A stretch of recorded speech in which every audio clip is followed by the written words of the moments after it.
Vamos então, pessoal, dar continuidade, tá bom? Ao vídeo de vocação hereditária.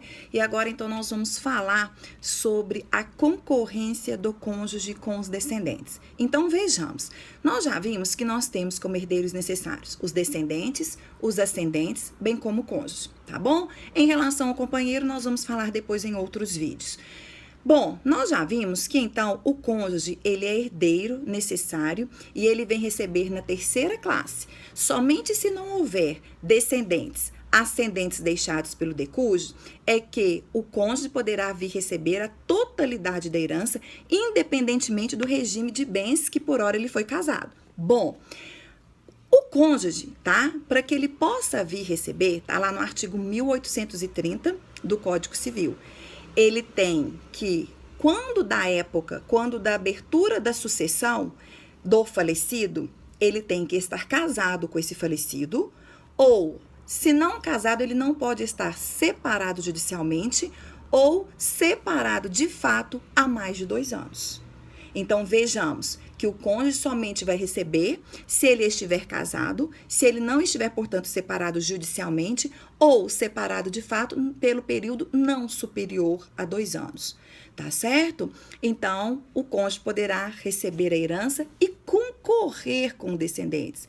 Quando o cônjuge vai poder concorrer com os descendentes? Tá?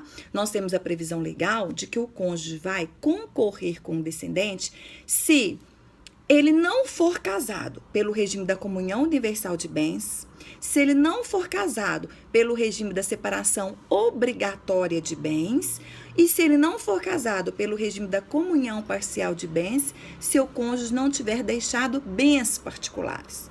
Então, veja, pessoal, mais uma vez, é um dado muito importante isso, que se o cônjuge for casado pelo regime da comunhão parcial de bens e não tiver deixado bens particulares, comunhão universal de bens ou separação obrigatória, ele não poderá concorrer com os descendentes deixados pelo decújo. Então, se João é falecido, tem F1, F2 e F3 filhos de João e de Maria. Mas Maria, ela é casada sob o regime da comunhão parcial e João não deixou bens particulares. Ou Maria e João são casados pelo regime da comunhão universal. Ou Maria e João são casados pelo regime da separação obrigatória. Maria não vai concorrer com F1, com F2, com F3. F1, F2, F3 vão receber divisão igualitária a totalidade do patrimônio deixado por João. Tá? Então, tomem cuidado com isso. Nós temos até mesmo um enunciado de número 270 da terceira jornada de direito civil abordando esse tema do regime de bens. Então, o que sobra? Quando João, quando ele falecer, deixar F1, F2, F3, por exemplo, Maria vai concorrer e vai receber a herança junto com esses filhos. Se João e Maria forem casados pelo regime da comunhão parcial de bens, ter deixado os bens particulares, então Maria concorre diante dos bens particulares, no regime da participação final dos aquestos e na separação convencional. Então, a separação convencional ela já foi objeto de discussão, uma vez que a lei coloca objeção em relação à separação obrigatória, mas não em relação à separação convencional, tá? É até ratificado esse posicionamento pelo enunciado de número 270 da terceira jornada de direito civil, tá certo? Então, para começar, tá bom? Maria vai receber junto com seus 3 filhos a herança de João, se ela for casada pelo regime convencional, se ela for casada pelo regime da comunhão parcial, mas que tenha deixado os bens particulares e da participação final de aquesto. Dessa forma, Maria então recebe. Por que se Maria for casada sob o regime da comunhão de bens, universal de bens, ela não recebe? Ela não recebe porque aqui ela não é herdeira, mas ela é meeira. Então, dos 100% de patrimônio de João, 50% necessariamente já é de Maria. E os outros 50% serão divididos para os seus filhos de forma igualitária, F1, F2, F3. Tá bom? Mas e aí, Daniela? Como que Maria vai concorrer com os seus filhos? Então, o artigo 1832 coloca pra gente: Maria vai receber de forma igualitária aos filhos comuns, aos filhos do casal, tá? Então, Maria, se João e Maria são casados e têm um filho, 50% para F1 e 50% para Maria. Se Maria é casada e tem 2 filhos, então será 1/3 da herança para cada um, tá certo? Se Maria é casada com João e tem 3 filhos, será dividido então 1/4 da herança para cada, de forma igualitária então. Mas eu pergunto aos senhores, e se Maria casada com João possui 4 filhos, será dividido 1/5 da herança para cada? Não, não vai. E por que não vai? Porque o artigo 1832 diz pra gente, reza pra gente, que Maria vai receber em condições de igualdade com os filhos. Contudo, Maria tem uma proteção de 1/4 da parte da herança, de 25%. Então, Maria, tá? Sempre vai receber 1/4 até quando tiver 3 filhos. Mas se tiver mais de 3 filhos, sempre vai preservar 25% para Maria, 1/4, e os outros 3/4 sobrantes, que sobraram, da herança, será dividido pelo número de filhos. Tá certo, pessoal? Então, não se esqueçam desse detalhe, tá? Regra geral de concorrência da cônjuge ou do cônjuge para o falecido. Primeiro, precisamos verificar o regime de bens. O cônjuge sobrevivo, ele só concorre se for casado no regime da separação convencional, do regime da comunhão parcial, mas que tiver deixado os bens particulares, e participação final de aquesto. Regra geral, o cônjuge sobrevivente, ele recebe a mesma porcentagem, a mesma cota-parte em relação aos filhos. Contudo, nós vamos ter que verificar qual é o número de filhos deixados, porque se for superior a 3, Maria não poderá ficar sem receber 1/4 da herança. Então, se houver mais de 3 filhos, é protegido a Maria 1/4 da herança e os outros 3/4 serão divididos pelo número de filhos. Isso se esses filhos forem filhos de Maria e de João. Porque a lei fala o seguinte, e se nós estivermos diante de filhos híbridos? Por exemplo, dentre os filhos, F1 e F2 são filhos de João e Maria, tá? Mas F3 é filho tão somente de João. Então, como que Maria receberia em relação a eles? Pessoal, há uma grande contradição na doutrina em relação a isso. Se deveria preservar 1/4 ou não, tá certo? Do direito de Maria. Mas nós temos um enunciado de número 570 da 5ª Jornada de Direito Civil, que coloca que em relação a filhos híbridos, a partilha será feita de forma igualitária e não há a preservação de 1/4 para o cônjuge sobrevivente. Tá certo, pessoal? Então, fiquem de olho nisso, tá? Então, isso é o que eu tinha para falar para vocês em relação à concorrência do cônjuge aos descendentes. Bom, não havendo descendentes, então, de João, nós podemos ir para os ascendentes. Mas há ascendentes e a cônjuge. Daniela, o cônjuge vai receber junto com os ascendentes? Vai sim, pessoal, independentemente do regime de bens. Então, fiquem de olho nisso, tá bom? Para o cônjuge receber juntamente com a classe dos descendentes, tem que olhar o regime de bens.